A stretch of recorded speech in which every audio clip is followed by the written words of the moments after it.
BBMP news 9ಗೆ ಸ್ವಾಗತ. ಮೊದಲಿಗೆ ಮುಖ್ಯಾಂಶಗಳು.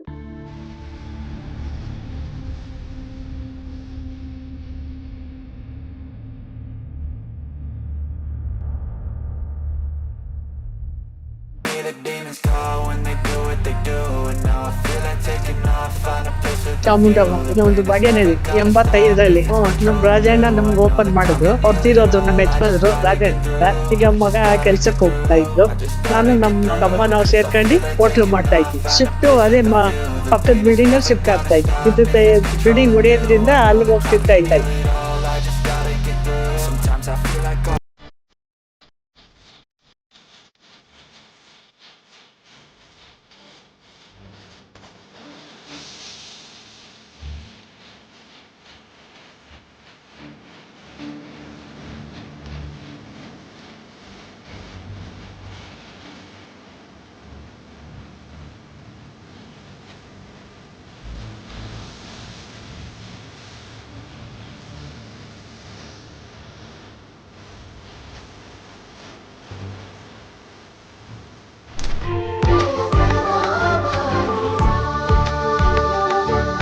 ಇದು ನಮ್ಗೆ ಹೊಸ ಹೋಟ್ಲಲ್ಲ, ಸುಮಾರು ಒಂದು 40 ವರ್ಷ ಆಯ್ತಾ, 45 ವರ್ಷದ ಹೋಟ್ಲು. ನಾವೆಲ್ಲ ಏನಾದರೂ ಮನೇಲಿ ಏನು ಟೇಸ್ಟ್ ಸಿಗಲಿಲ್ಲ ಊಟ ಅಂತಂದರೆ ರಾಜಣ್ಣ ಹೋಟ್ಲಿಗೆ ಕಳಿಸು ಅಂತ ಮನೆಯವರು ಅನ್ನೋರು. ಹಾಗಾಗಿ ಒಂದು ಒಳ್ಳೆ ಟೇಸ್ಟ್ ಕೊಡೋರು. ಊಟ ಅಕ್ಕನೇ ಸ್ವತಃ ಮಸಾಲೆ ಹಾಕ್ತಿದ್ದು ಅಂತ ಹೋಟ್ಲಿದೆ. ಹಾಗಾಗಿ ಬಹಳ ಹೆಸರುವಾಸಿಯಾಗಂತ ಹೋಟ್ಲು. ಇವತ್ತು ಹಳೆ ಕಟ್ಟಡವನ್ನು ಬಿಟ್ಟು ಹೊಸ ಕಟ್ಟಡಕ್ಕೆ ಬಂದಿದ್ದಾರೆ. ಕಸ್ಟಮರ್ಸ್ ಅಂತೂ ಅವ್ರಿಗೆ ಹಳೆ ಕಟ್ಟಡದಲ್ಲೇ ಜಾಗ ಸಾಲ್ತಿರ್ಲಿಲ್ಲ, ಆ ಮಟ್ಟಕ್ಕೆ ಕಸ್ಟಮರ್ಸ್ನ ಇಟ್ಕೊಂಡಿದ್ರು. ಯಾಕೆಂದ್ರೆ ಯಾವುದೇ ಒಂದು ಹೋಟ್ಲ್ ಉದ್ಯಮ ಆಗ್ಲಿ, ಅವ್ರು ಟೇಸ್ಟ್ ಕೊಟ್ಟರೆ ಹುಡುಕೊಂಡು ಬರ್ತಾರೆ. ಎಲ್ಲರೂ ಆಗಿ ಎಷ್ಟೂರನ್ನಾಗ್ಲಿ ಊಟ ಮಾಡಬೇಕು ಅಂತಂದ್ರೆ ಹುಡ್ಕೊಂಡು ಹೋಗುವಂತ ಊಟ ಮಾಡೋ ಅಂತ ಜನ ಒಂದು ವರ್ಗ ಇದ್ದಾರೆ.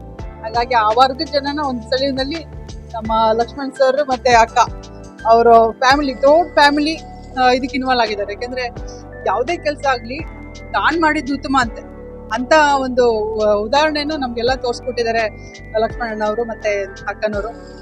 ಇನ್ನ ಯಶಸ್ವಿ ಆಗ್ಲಿ, ಒಳ್ಳೇದಾಗ್ಲಿ. ಇವತ್ತು ನಮ್ಮ ಶಾಸಕರು ಸಹ ಬರಬೇಕಾಗಿತ್ತು, ಗೋಪಾಲೇಂದ್ರ ಬರಬೇಕಾಗಿತ್ತು. ಅವ್ರ ಕಾರ್ಯಕ್ರಮದ ಒತ್ತಡ ಇರೋದ್ರಿಂದ ನಾನು ಬಂದು, ನಾವು ಹೊಸಬ್ರಲ್ಲ, ಎಲ್ಲ ಸಂಬಂಧಿಕರೇ.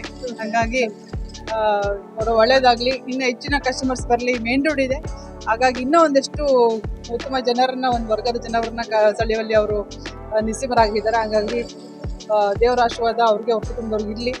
ಕುಟುಂಬದ ಇನ್ನು ಮುಂದಿನ ಪೀಳಿಗೆನೂ ಸಹ ಮುಂದುವರ್ಸ್ಕೊಂಡು ಹೋಗ್ಲಿ ಅಂತ ಅಂದ್ಬಿಟ್ಟು ನಾನು ಆಸೆ ಪಡ್ತೀನಿ.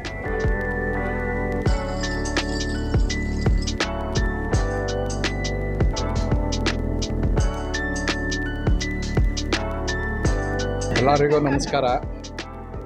ನನ್ನ 40 ವರ್ಷದ ವೃತ್ತಿಯನ್ನು ಇಲ್ಲಿ ಆರಂಭಿಸಿದ್ದೇನೆ. ಈಗ 41ನೇ ವರ್ಷಕ್ಕೆ ಇಟ್ಟಿದ್ದೀನಿ.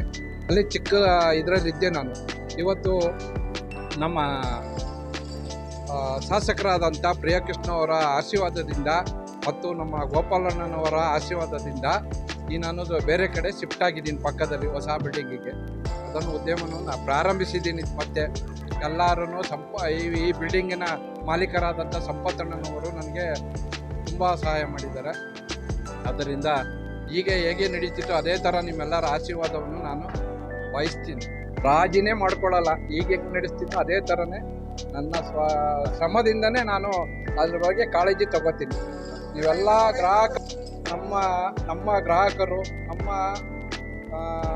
ಕಸ್ಟಮರ್ಸು ಎಲ್ಲರೂ ನನಗೆ ಆಶೀರ್ವಾದ ಮಾಡಬೇಕು ಅಂತ ತಮ್ಮಲ್ಲಿ ಕಳಕಳಿಗೆ ಪ್ರಾರ್ಥನೆ.